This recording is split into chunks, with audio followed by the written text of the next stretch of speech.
Gimana?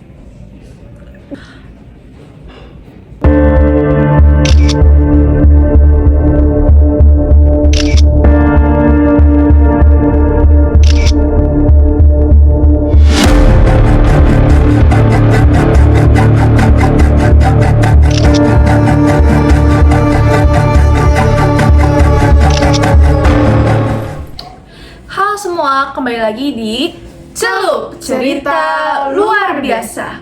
Kembali lagi di Celup, di mana kita akan membahas cerita-cerita konspirasi dunia, misteri, dan juga fakta-fakta menarik yang ada di dunia. Aku Lauren. Aku Linia. Oke guys, Alin, kamu pernah gak sih dengar kartun SpongeBob?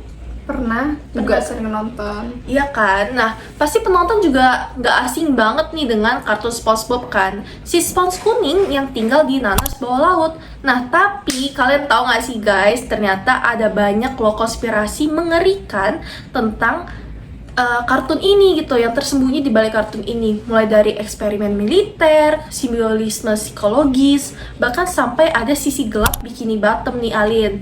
Nah, jadi kartun ini tuh bukan cuma lucu-lucuan aja nih, tapi ada sisi gelapnya. Nah, ayo kita bahas sisi gelapnya yuk. Jadi teman-teman, di kartun SpongeBob SquarePants ini pertama tayang tahun 1999 lah. Dan langsung jadi kartun favorit banyak orang dari berbagai usia. Oh iya nih Lin, soalnya dengar-dengar juga nih guys, ternyata kartun SpongeBob ini sebenarnya tuh ditargetkan untuk anak kecil nih, untuk balita. Tapi ternyata malah disukai juga nih oleh orang-orang yang Iya, dewasa, Lin. karena tokohnya itu unik-unik, kayak SpongeBob SquarePants-nya itu Sponge yang ceria, terus Patrick Star yang polos, terus Squidward yang Pesimis. ya udah gitu ya. Iya. Terus ada Tuan Crab yang mata duitan, dan si Sandy si tupai ilmuwan. Nah, tapi di balik warna-warna cerah dan kelucuan dari kartun ini, banyak orang yang mulai bertanya, kenapa kelakuan para tokohnya aneh, terus kenapa latar tempatnya juga kelihatan rusak gitu. Nah, disinilah teori-teori itu mulai bermunculan ya teman-teman.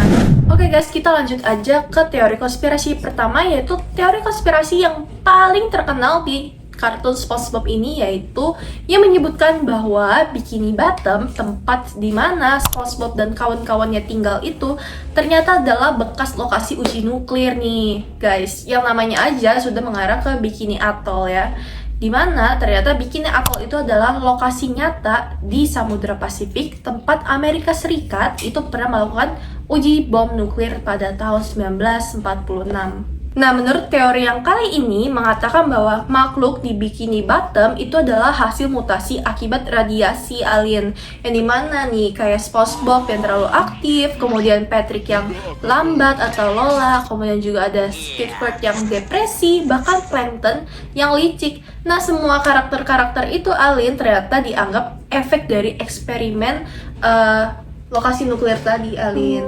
Gitu ya lah. Iya. Nah guys, teori ini tuh diperkuat juga karena gaya visual dalam kartun si SpongeBob ini juga sering menggambarkan suasana yang absurd atau yang tidak mengenakan gitu alien, yang membuat perasaan kita tuh jadi nggak nyaman ngelihatnya karena visualisasinya itu terlalu berlebihan. Selanjutnya nih, ada juga teori bahwa tiap karakter utama dari kartun SpongeBob ini mewakili satu dari 7 dosa besar yang ada dalam ajaran Kristen nih lah. Apa aja sih emangnya di 7 dosa besar itu di dalam kartun SpongeBob? Pertama itu ada tokoh dari SpongeBob.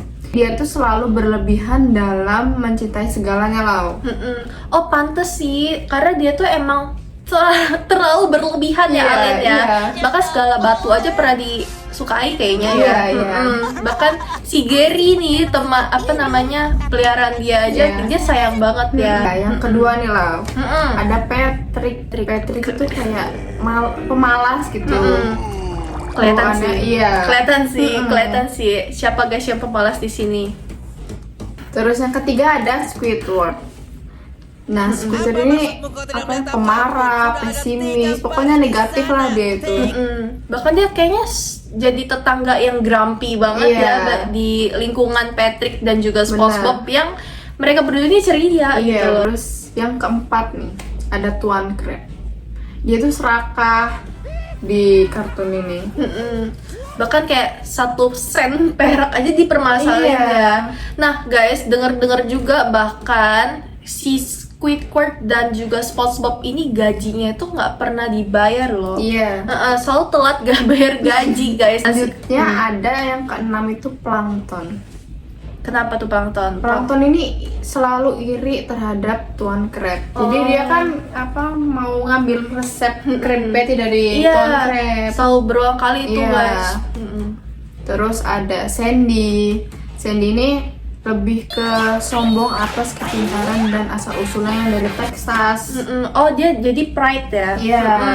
Karena emang dia jenius banget sih. Jadinya mungkin kejeniusan dia jadi menganggap rendah makhluk-makhluk lainnya yang ada di Bikini Bottom tersebut guys. Bener banget. Terus yang terakhir nih Lau, ada Gary yang tadi kamu bilang itu. Kenapa tuh Gary? Dia suka makan yang berlebihan. Jadi dia tuh makannya banyak. Jadi SpongeBob itu ngestok makanan Gary tuh ngasih makannya kayak bertumpuk gitu kan. Banyak. Kalau dipikir-pikir nih ya, cocok juga ya. Seolah-olah SpongeBob bukan cuma hiburan, tapi juga gambaran karakter manusia dengan sisi gelapnya masing-masing loh. Iya betul banget Alien. Jadi nih guys, ternyata memang film SpongeBob ini nggak cuma kartun biasa nih. Ternyata memang di dalam karakter-karakter dalam setiap makhluk-makhluk yang ada di film SpongeBob tersebut itu memang mempresentasikan karakter-karakter manusia guys gitu. Nah teori selanjutnya itu mengatakan bahwa karakter-karakter di film SpongeBob ini itu adalah representasi dari gangguan kejiwaan loh Alien. Kira-kira gangguan kejiwaannya itu apa sih Lau?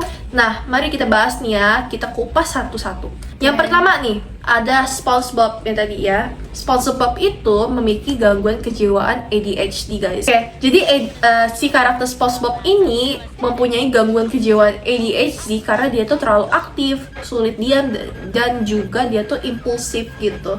Karena kamu lihat aja kan, kenapa si Squidward itu jadi merasa terganggu sebagai tetangganya si SpongeBob itu ya karena jujur sih Lin ya, aku kalau jadi tetangga SpongeBob juga kayaknya aku bakal minggat sih. Aku nggak kuat.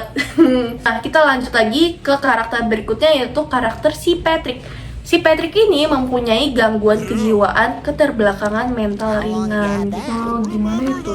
Jadi dia tuh memang lambat merespons, kemudian juga lola gitu ya, dan juga iya, tapi sisi positifnya dia tuh ceria ya.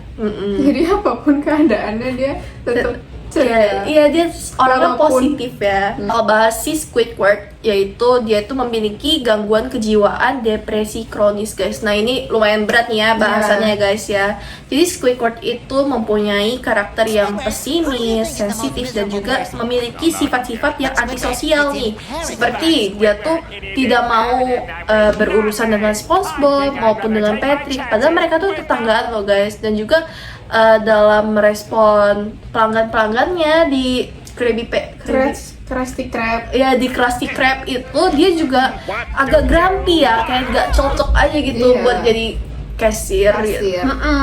Nah selanjutnya nih ada karakter Plankton, di mana Plankton itu memiliki gangguan kejiwaan delusi kekuasaan. Kenapa dia tuh punya delusi kekuasaan nih guys? Karena dia tuh pingin banget menguasai resepnya Tuan Crab. Iya, dia tuh pengen menguasai resep Krabby Patty yang terkenal gitu kan. Dia tuh obses banget gitu untuk mendapatkan resep tersebut walaupun gagal berkali-kali sih Lin ya. Dan juga nih yang terakhir ada karakter Sandy, di mana Sandy tuh punya gangguan kejiwaan obsesif perfeksionis, yaitu di mana dia tuh pingin selalu jadi orang yang terbaik, karena memang mungkin dia tuh tertekan ya, karena di dalam Bikini Bottom mungkin dia tuh yang paling jenius, karena dia juga ilmuwan juga kan. Jadi dia tuh merasa pingin jadi yang terbaik gitu guys. Jadi meskipun gak dikonfirmasi nih oleh pembuatnya, namun teori-teori ini tuh banyak banget dibahas karena cocok dengan kepribadian masing-masing dari tokonya loh guys. Ada juga nih Lau yang lebih ekstrim. Kenapa tuh yang ekstrim apa aja? Nih, ada juga teori yang bilang Bikini Bottom itu sebenarnya gambaran dunia neraka Lau. Kenapa dunia neraka? Padahal kan di kartun SpongeBob ini kan dia tuh menggambarkan suasana yang ceria, kemudian banyak juga warna-warna tone-nya itu ceria-ceria loh, cerah-cerah gitu. Kenapa tiba-tiba neraka nih alien? Iya, karena nih ya teman-teman, kelihatannya itu lautnya yang gelap, tokoh-tokohnya juga aneh kan, tadi yang kita udah ceritain. Terus, dan hidup yang absurd disebut menggambarkan dunia yang kehilangan arah moral. Bahkan Sandy aja tuh aneh. Iya. Sandy itu tupai loh guys, dia tupai tapi tinggal di laut. Aneh banget. Iya, Nanas di laut. Nanas di di laut aneh banget, sumpah. itu. Terus ada beberapa episode dari kartun SpongeBob ini disebut terlalu suram untuk anak-anak.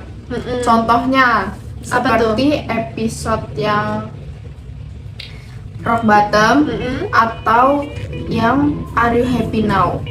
Yang apa namanya? Yang dia tuh yang menyentuh tema depresi dan kesepian loh.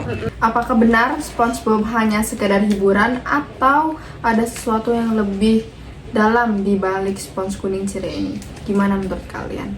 Coba tulis pendapat kalian ya guys di kolom komentar, dan jangan lupa like, share, dan subscribe buat bahas teori konspirasi lainnya. Sampai ketemu di konten selanjutnya. Celup out.